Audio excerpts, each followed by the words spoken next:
यहाँ पर retired major general ध्रुव कटोच जो है वो जुड़ चुके हैं, डिफेंस एक्सपर्ट है। और हमारे साथ यहाँ पर मुक्ता पाठक स्टेट हेड है, वो भी हमारे साथ जुड़ चुकी हैं। सबसे पहले मुक्ता, आपका हम यहाँ पर रुक करते हैं।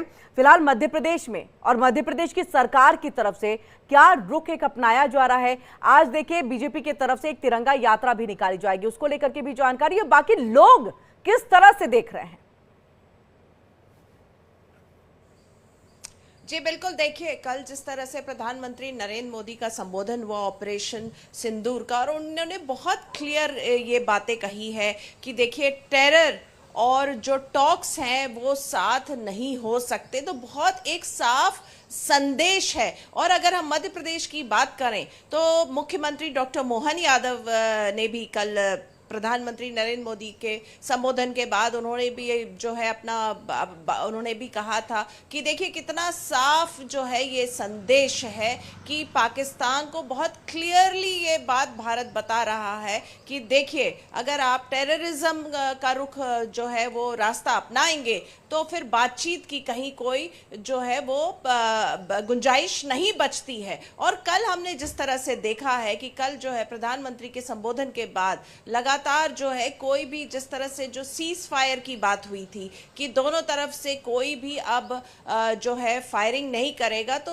ऐसा लग रहा है कि जैसे वो बात जो है वो सही कल के बाद जो है संबोधन के बाद हमने इस तरह की कोई भी जो अगर हम कहें तो सरहद के पास हमने इस तरह की कोई भी गतिविधियां नहीं देखी। और अगर हम मध्य प्रदेश की बात करें तो कल रात में प्रधानमंत्री नरेंद्र मोदी के संबोधन के बाद हम लोगों ने कई लोगों से बात की थी, जनता से बातचीत की थी, युवाओं से बातचीत की थी। खास करके अगर मैं युवाओं की बात करूं तो युवाओं का ये मानना था कि देखिए जो प्रधानमंत्री का संदेश है वो बहुत साफ है। भारत जो कह रहा है वो उसने बहुत क्लियरली मैसेज दे दिया है, चाहे वो पाकिस्तान हो या पूरे हम अगर इंटरनेशनल फोरम की भी बात करें तो। लेकिन फिर भी भारत को एहतियात बरतना चाहिए, ध्यान रखना चाहिए, क्योंकि पाकिस्तान पे रिलाई नहीं किया जा सकता। तो अगर हम युवाओं की बात करें तो युवाओं के मन में भी ये बहुत क्लियर था कि पाकिस्तान पे जो है रिलाई नहीं किया जा सकता। अब कितना रिलाई किया जा सकता है, नहीं किया जा सकता है, अब ये देखना होगा। जी बिल्कुल, हम आपके पास वापस लौटते हैं मुक्ता। हमारे साथ यहाँ पर हमारे गेस्ट जो है वो भी जुड़े हुए हैं, उनका हम सीधे रुख करेंगे। मेजर जनरल ध्रुव कटोच जी, आपका सबसे पहले तो जय हिंद, भारत माता की जय, गुड मॉर्निंग। और एक तरह से ये देखिए कि भारत की एक जीत है, एक तरह से कूटनीतिक जीत के साथ साथ हमने सैन्य क्षमता दिखाते हुए वो जीत को भी हासिल किया है। सबसे पहले मैं आपसे यही जानना चाहूंगी कि जो बॉडी लैंग्वेज प्रधानमंत्री नरेंद्र मोदी का था, जिस वे में उन्होंने पाकिस्तान को जो सुनाया, उसके मायने कितने निकलते हैं आने वाले दिनों में पाकिस्तान के साथ साथ वैश्विक तौर पर? किरण जी, मैं समझता हूं जिस प्रकार से कल प्रधानमंत्री जी ने अपना भाषण दिया 25 मिनट का, इस प्रकार का भाषण बहुत ही कम सुनने को मिलता है। बहुत साधारण शब्दों में बिल्कुल पूरी दुनिया को क्लियर कर दिया कि भारत क्या चाहता है और आगे वाले दिनों में भारत क्या करेगा। मुझे लगता है कि सबसे पहले बड़े स्पष्ट शब्दों में उन्होंने कह दिया टेरर के बारे में। अभी पाकिस्तान के हाथ में है बॉल, जैसे कहते हैं, उनके हाथ में है। आगे वाले दिनों में जो भी कार्रवाई होगी वो पाकिस्तान के ऊपर निर्भर है। अगर पाकिस्तान शांति चाहता है तो देखेंगे तो भारत भी उसका हाथ बढ़ाएगा, लेकिन अगर पाकिस्तान टेररिज्म का रास्ता नहीं छोड़ता है जी, अब मुझे लगता है उसके जो नतीजे होंगे वो बहुत मुश्किल होंगे पाकिस्तान के लिए। ये दो किस्म के नतीजे होंगे। एक काइनेटिक, जिसका बोलते हैं हार्ड पावर, जो भारत ने पहले से ही दिखा दिया है किस प्रकार से हम 2 या 3 रातों में हमने अपना नमूना दे दिया है। लेकिन ज्यादा करके मुझे लगता है नॉन काइनेटिक मेजर्स को पाकिस्तान जो है हम पाकिस्तान को घुटने में ला देंगे, और वो है इंडस वाटर्स, खास करके चिनाब नदी के पानी, और किस प्रकार से हम उसको कंट्रोल करते हैं। मैं मानता हूं कि अभी तक हमारे कैनाल बने नहीं है उस पानी को बाहर निकालने के लिए, लेकिन कंट्रोल फिर भी हम कर सकते हैं। और अभी सोइंग सीजन आने वाली है। ये पाकिस्तान के लिए मैं समझता हूं बहुत मुश्किल दिन है। अगर वो टेररिज्म का रास्ता नहीं छोड़ता है तो भारत का रुख बिल्कुल साफ है, और जो हमने करना है वो तो प्रधानमंत्री ने साफ शब्दों में कह दिया। एक बात है, मैं समझता हूं जरूरी जो मैसेज जो गई है पाकिस्तान के लिए तो थी ही, लेकिन ये पूरे विश्व के लिए थी, और जो हमारे रीजनल नेबर्स हैं उनके लिए भी है। देखिए बांग्लादेश की अगर हम बात करेंगे तो उसके कई लीडर्स हैं जिन्होंने भाई चोंच खोलना भी शुरू कर दिया था। और बिल्कुल, लेकिन लग रहा है कटोच सर कि यहाँ पर चोंच खोले उससे पहले ही उन्होंने बंद भी कर लिया होगा कि पाकिस्तान की अगर ये स्थिति हो सकती है तो हम तो कहीं नहीं टिकते, हम तो कहीं नहीं टिकते हैं। सीधे तौर पे हम आपका रुख करते हैं। हमारे साथ यहाँ पर संजीव श्रीवास्तव जी भी जुड़ चुके हैं, फॉरेन एक्सपर्ट है, आपका भी बहुत बहुत स्वागत है। और जय हिंद। साथ ही हमारे साथ यहाँ पर retired group captain UK Devnath ji भी जुड़ चुके हैं, डिफेंस एक्सपर्ट है, आपका भी बहुत बहुत स्वागत है। जय हिंद, भारत माता की जय। और आपके पास संजीव सर आते हुए इस बात को, क्योंकि देखिए अमेरिका बहुत ज्यादा क्रेडिट ले रहा है, लेकिन प्रधानमंत्री के संबोधन में एक बार भी जिक्र जो है वो नहीं आया, और यहां तक कह दिया गया इंटरफेरेंस बर्दाश्त नहीं होगा, हम किसी तरह से भी किसी की भी बीच में जो अगर कुछ कहे हम वो बर्दाश्त नहीं करेंगे, हम अपनी शर्तों पे जो करना है वो हम करेंगे। ये अमेरिका को भी एक संदेश था। जी, सबसे पहले तो आपको और हमारे सारे डिस्टिंग्विश्ड पैनलिस्ट को, आपकी जर्नलिस्ट वहां जुड़ी हुई हैं, और सभी दर्शकों को प्रभात, गुड मॉर्निंग जी। देखिए ये बात बहुत ही स्पष्ट है कि भारत के प्रधानमंत्री श्री नरेंद्र मोदी ने भारत की, इस नए भारत की आतंकवाद के संदर्भ में क्या आगे का अप्रोच होगा, उसकी जो रूपरेखा, उसका जो विजन है, बहुत ही क्लियर तरीके से बता दिया है। और ये पाकिस्तान को तो सीधी सीधी ये चेतावनी है, और पूरे विश्व को भी ये संदेश है, मैसेज है कि ये जो नया भारत है वो आतंकवाद को अब बिल्कुल भी बर्दाश्त नहीं करेगा, और आतंकवाद के खिलाफ आने वाले समय में जो कार्रवाइयाँ होंगी वो और भी बड़े स्तर पर होंगी, और भी बड़े सख्त तरीके से होंगी। और ये जो भारत के प्रधानमंत्री का जो संदेश है, और उसके पहले सारे जो एक्शंस किए गए हैं, जो एक कम्प्रहेंसिव काउंटर टेररिज्म रिस्पांस किया गया है, जिसमें कि न सिर्फ मिलिट्री स्ट्राइक तो हमने सबसे बड़ा किया ही, लेकिन साथ ही साथ ये diplomatic strike, economic strike, digital strike, एक कम्प्रहेंसिव काउंटर टेररिज्म रिस्पांस करके हमने ये स्पष्ट रूप से संदेश दे दिया है कि जो आतंकवाद की जो कॉस्ट है, जो उसके परपेट्रेटर्स हैं, वो बहुत ज्यादा है, और ये कॉस्ट बढ़ती ही जाएगी। यदि आपने भविष्य में किसी तरीके का ऐसा कोई नापाक इरादा दर्शाया, किसी भी तरीके के आतंकी हमले को किया, तो उसकी जो कॉस्ट होगी, जो अब तक की जो कॉस्ट हमने इम्पोज की है, उससे कहीं ज्यादा बड़ी होगी।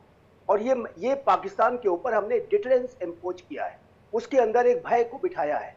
और जैसा कि हमारे सेना के ब्रीफिंग में कहा गया, भय बिन होत न प्रीत, और श्री रामचरितमानस और रामधारी सिंह दिनकर की अनेक जो पंक्तियों के माध्यम से कि अब याचना नहीं रण होगा, जाहिर है कि ये बदले हुए भारत का स्वरूप है। और ये जो बदला हुआ भारत है उसने एक न्यू नॉर्मल को स्थापित किया है, जैसे कि प्राइम मिनिस्टर श्री नरेंद्र मोदी ने कहा। कुछ एक दो बातें उसमें और भी महत्वपूर्ण है। उन्होंने जो एक इस बात को कहा कि जो पाकिस्तान की सेना है, जो कि आतंकवाद को स्पॉन्सर करती है, सपोर्ट करती है, और जैसा कि तस्वीरों में दिखा कि जो फ्यूनरल आतंकियों का जब हो रहा था तो सारे बड़े मिलिट्री ऑफिशियल्स वहां पर दिखे, और स्टेट फ्यूनरल उन्हें दिया गया। वो एक बेहद शर्मनाक उदाहरण है कि किस तरीके से कोई राष्ट्र आतंकियों के साथ मिल करके, उसके साथ इतना क्लूजन करके अपनी जो पूरी आतंकी तंत्र को चलाता है, और उसका शर्मनाक तरीके से, ओपन तरीके से पूरे विश्व के सामने मुजाहरा भी करता है। और ये पाकिस्तान और पाकिस्तान के अंदर के जो एस्टेब्लिशमेंट की आतंकियों से कितने गहरे लिंक है इसको दर्शाता है। और प्राइम मिनिस्टर मोदी ने ये बात को कहा कि अब से आगे से ये जो भारत है वो उन आतंक के परपेट्रेटर्स को और उनके स्पॉन्सर्स को एक तरीके से ट्रीट करेगा।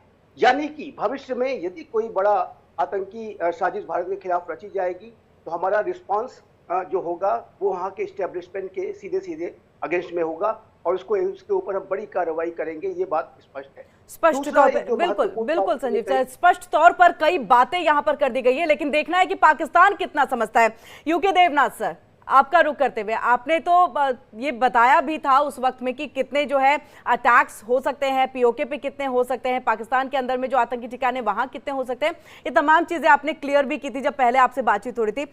एक बात को समझना है, क्योंकि देखिए विपक्ष की तरफ से लगातार इंदिरा गांधी को याद किया जा रहा है। मैं पॉलिटिकल नहीं पूछ रही हूँ सर, इसके आगे चीजें जो रहेंगी वो आपको, कि इंदिरा गांधी को याद करें कि देखिए इतनी लंबी लड़ाई उन्होंने लड़ी थी, इतने दिन युद्ध चला था, आप तो 3 दिन में ही जो है बैकफुट पर आ गए हैं। ये तमाम बातें एक तरह से राजनीतिक तौर पर इसको किया जा रहा है, लेकिन आपसे कि युद्ध लड़ना लंबे टाइम तक वो जीत के लिए आपका पैरामीटर नहीं होता है। कम समय में ही आप कितना डैमेज पहुंचाते हैं, घुटनों पे ला देते हैं, ये आपके लिए बहुत बड़ी बात होनी चाहिए। और यही इस बार भी हुआ है कि कम वक्त में, यानी पहले से आपने डिप्लोमेटिक तौर पर आपने तमाम बैन, चाहे वो डिजिटल हो, चाहे वो वाटर आपके पास स्ट्राइक लगाना हो, आपने ये तमाम चीजें की। जब सैन्य कार्रवाई की बारी आई तो आपने 3 दिन में ही घुटनों पे पाकिस्तान को ला दिया। जी हाँ किरण जी, आपने जो बोला मैं उसको आगे बढ़ाता हूँ। जनरल कटोच भी हमारे साथ हैं। फौज में हमें सिखाया जाता है प्रिंसिपल ऑफ वॉर, और प्रिंसिपल वॉर में सबसे महत्वपूर्ण होता है selection and maintenance of aim. यानी युद्ध शुरू होने के पहले ही जो टॉप कमांडर है भारत में, तो उसका मतलब है हमारी पॉलिटिकल लीडरशिप, टॉप कमांडर एक ध्येय स्थिर कर लेता है और उस एम को हासिल करने पर वो ऑपरेशंस को रोक देता है।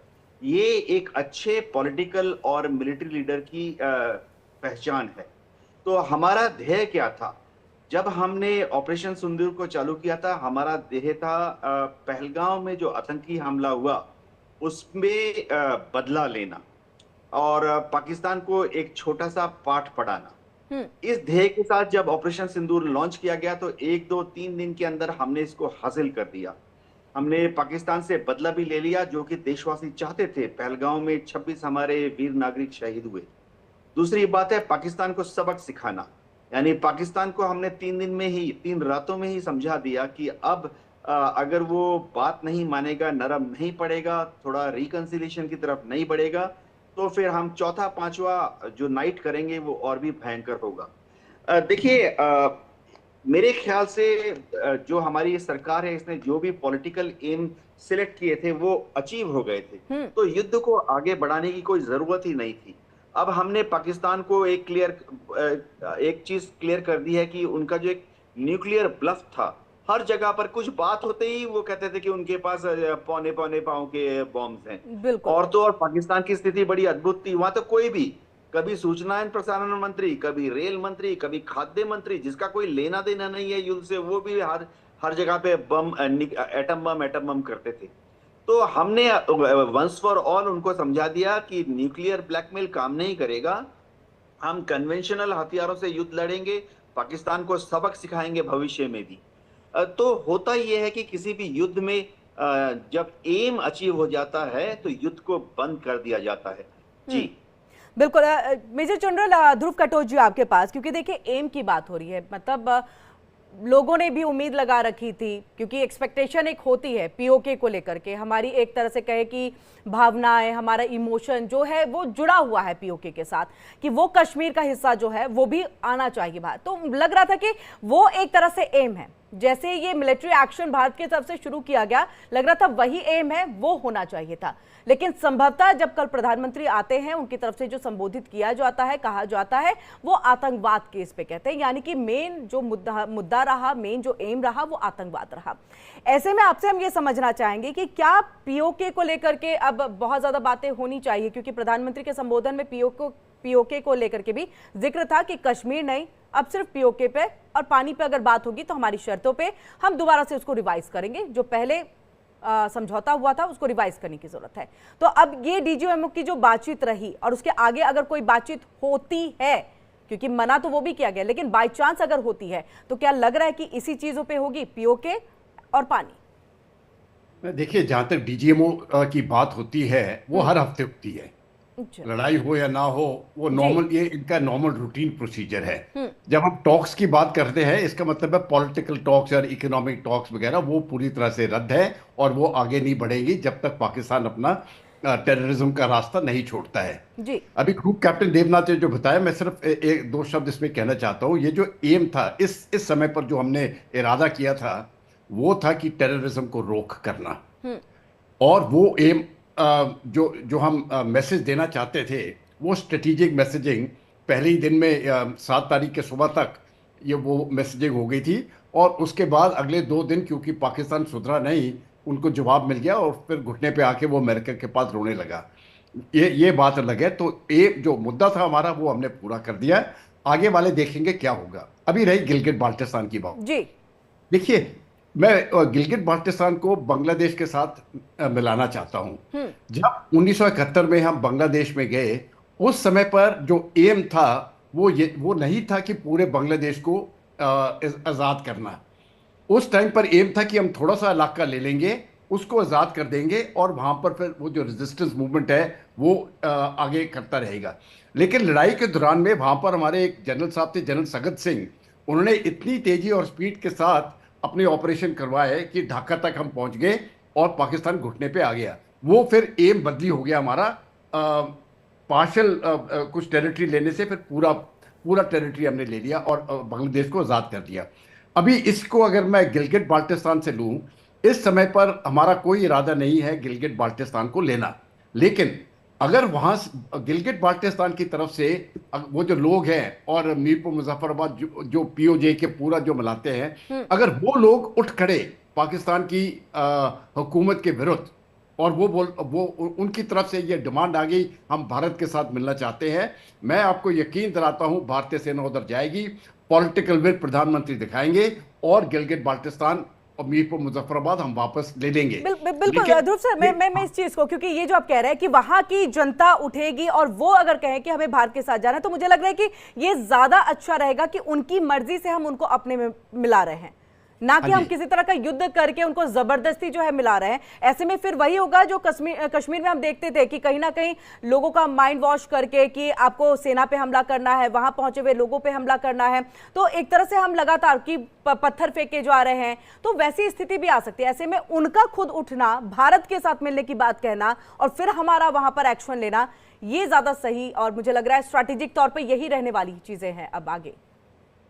हाँ, बिल्कुल सही कहा आपने, क्योंकि वही स्थिति होगी जैसे बांग्लादेश में हुई थी। मार्च 1971 में जब पाकिस्तान की अट्रोसिटीज वहां पर शुरू हुए और फिर लाखों की तादाद में 10 मिलियन लोग वहां पर बांग्लादेश से भाग के, उस टाइम ईस्ट पाकिस्तान था, वो भारत में आ गए, ये रेफ्यूजीज बन के आए थे। और उसके बाद फिर मूवमेंट शुरू हुआ उनको बांग्लादेश की फौज के साथ लड़ने के लिए, और पूरे बांग्लादेश की उस समय पर जो आबादी थी वो पाकिस्तान से विरोध हो गई। तो जब भारतीय सेना गई अंदर, तो 2 हफ्ते के अंदर ही वो पाकिस्तान को सरेंडर करना पड़ा और 93,000 उनके जो कैदी वो हमने ले लिए। यही स्थिति मुझे लगता है अभी पैदा करना, ये पैदा हो जाएगी गिलगित बाल्टिस्तान में, और फिर देखना वो युद्ध करना मैं समझता हूँ आसान है।